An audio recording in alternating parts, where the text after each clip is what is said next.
Joining us now for a closer look at the markets as we start 2026, Stephanie Link, Hightower Chief Investment Strategist. Steph, good morning and Happy New Year. Good morning, Mike. Happy New Year. So here we are. Obviously, a third straight, pretty strong year. The latter part of 2025, you started to see a little bit of that rebalancing of the market, tech underperforming, cyclicals doing better. What are your broad expectations for how things track from here?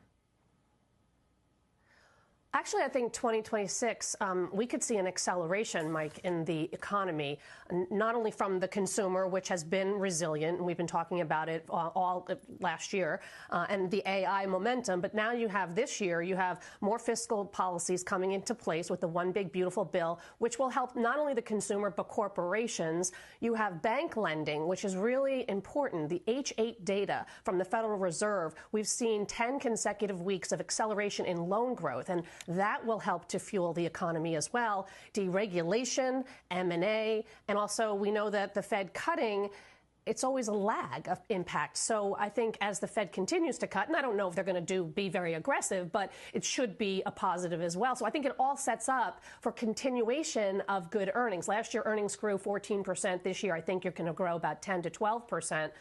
With revenues in the mid single digits, margins will continue to be strong, and you have continued buybacks. And so I think 2026 sets up well. But I am mindful that we've had 3 amazing years in the S&P 500, double-digit growth, and to have a repeat again, it might be a bit challenging. So I'm kind of expecting like 8 to 10% growth this year. Yeah, I mean, especially when, if we're talking about a broadening of earnings growth, if that does come through, as a lot of the consensus would have it, sometimes that doesn't have the most high leverage effect on the S&P 500 as we've been seeing, right? So, it could be a little bit lost in the wash. Where are you finding maybe individual opportunities? Because there was massive amounts of dispersion within the market last year, a lot of push-pull, even within the Mag 7. So where is that taking you? Yeah, so I think first you want to own some of the laggard techs.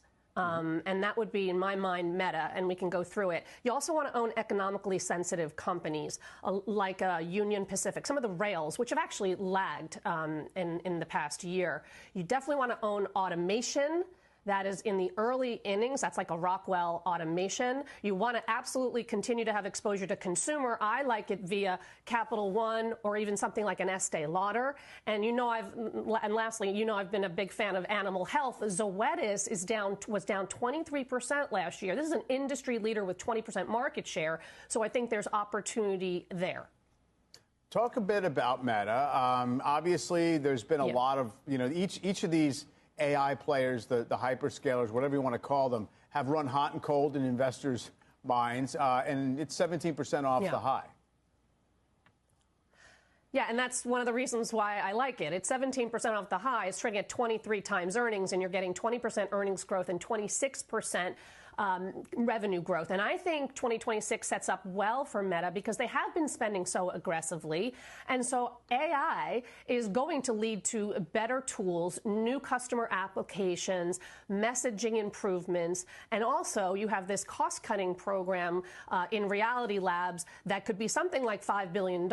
They have a $31 billion buyback. And I think there's a possibility you can see $38 a share in earnings power by 2027.